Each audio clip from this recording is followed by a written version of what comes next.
In Brazil's turbulent political arena, a major legal move is underway, one that could reshape the country's political landscape and test the very foundations of its democracy. The stakes are high, and the eyes of the nation are fixed on the unfolding drama. Jair Bolsonaro's defense has petitioned the Supreme Federal Court to reconsider a request for his preventive detention.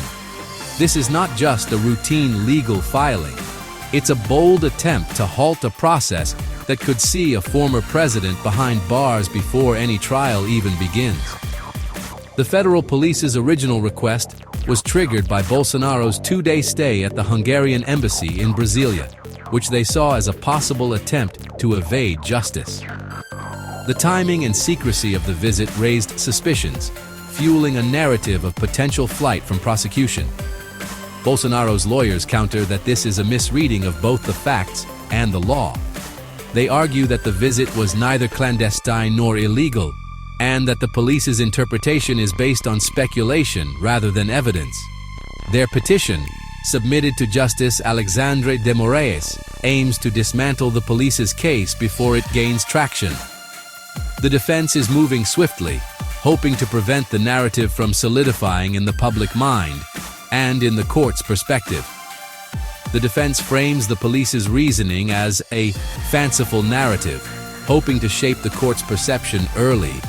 They insist that the legal process must be guided by facts, not by conjecture or political pressure. For Bolsonaro, the stakes are personal freedom and political survival. For Brazil's institutions, it's about the integrity of the legal process. The outcome could set a precedent for how political figures are treated under the law, and whether justice can remain impartial in the face of intense public scrutiny. The outcome will have far-reaching consequences for the balance of power between the judiciary, law enforcement, and political figures. It could influence future cases and redefine the boundaries between political privilege and legal accountability. At the heart of the dispute, was the embassy visit a routine diplomatic engagement or a calculated move to escape prosecution? This question is now central to the legal and political debate, with both sides presenting sharply contrasting narratives. The defense's argument rests on three pillars, each designed to undermine the police's case and reinforce Bolsonaro's claim of innocence. First, they challenge the police's legal logic, arguing that the evidence does not support preventive detention. Second, they leverage the Prosecutor General's stance, which has not endorsed the police's request. And third, they seek to preemptively shape the court's view, emphasizing the importance of due process and the presumption of innocence. This case is more than a legal skirmish. It's a test of Brazil's institutional checks and balances. The Supreme Court's decision will echo through the country's legal and political systems for years to come. As the Supreme Court weighs its decision, the nation watches, aware that the implications extend far beyond one man. The public's trust in the justice system and the resilience of democratic institutions are both on the line. The next scenes will break down the embassy visit, the legal arguments, and the broader institutional stakes. We'll explore the evidence, the strategies, and the possible outcomes that could shape Brazil's future. Let's examine how this high-stakes legal chess match is unfolding and what it means for the rule of law in Brazil. The controversy centers on Bolsonaro's two-night stay at the Hungarian embassy, just after police seized his passport during a coup investigation. The federal police saw this as a possible bid for asylum, a move to evade justice.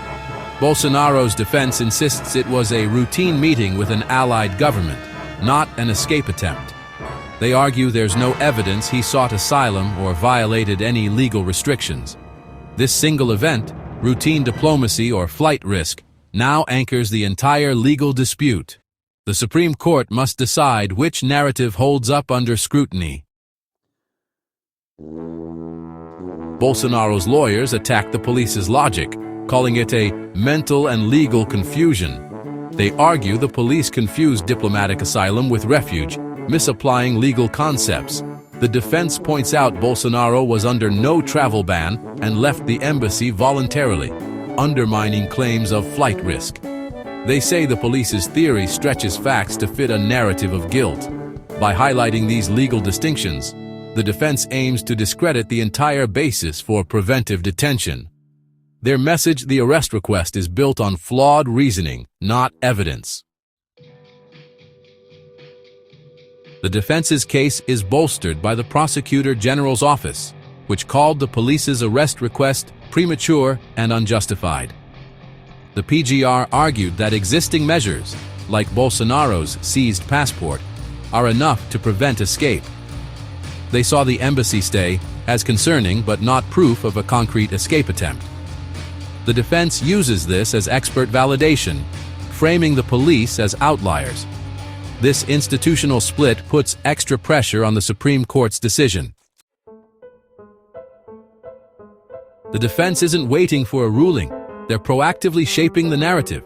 By filing for reconsideration, they force the court to address their arguments head-on, not as an afterthought. Their goal: dismantle the police's case before it can justify detention. They also seek to de-escalate political tension by pushing for a swift, definitive ruling. If successful, they'll remove the immediate threat of arrest and refocus on the broader investigation. This is a high-risk, high-reward strategy, challenging the police's credibility while demanding rigorous judicial scrutiny. The defense signals it will contest every step it deems legally or politically motivated. This legal battle is more than a personal fight.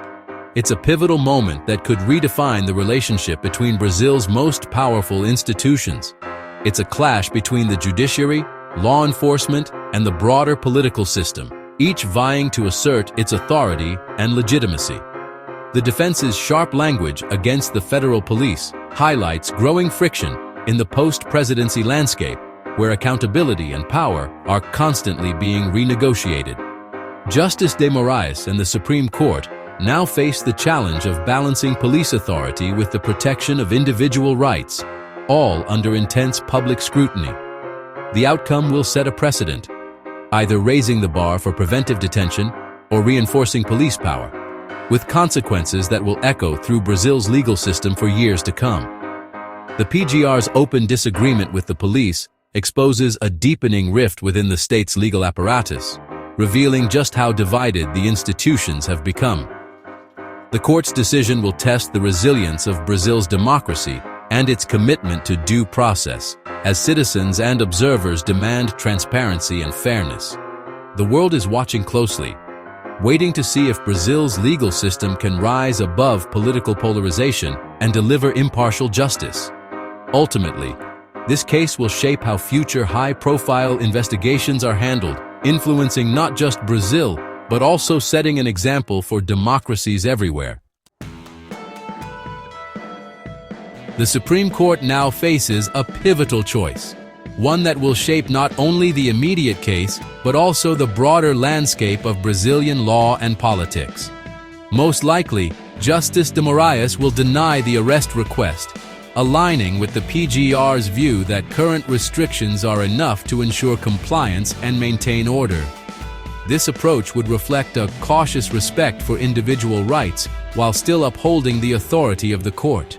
Alternatively, he could side with the police and order detention, a move that would escalate the crisis, spark appeals, and potentially deepen political divisions across the country. A compromise might impose new restrictions short of arrest, such as tighter monitoring or additional reporting requirements, aiming to balance public safety with civil liberties. Whatever the outcome, this case underscores the importance of due process and rigorous legal standards, reminding all parties that justice must be both fair and transparent. The precedent set here will influence future legal battles involving political figures, shaping how similar cases are handled for years to come. Ultimately, the integrity of Brazil's justice system depends on a careful, impartial resolution, free from political pressure and grounded in the rule of law.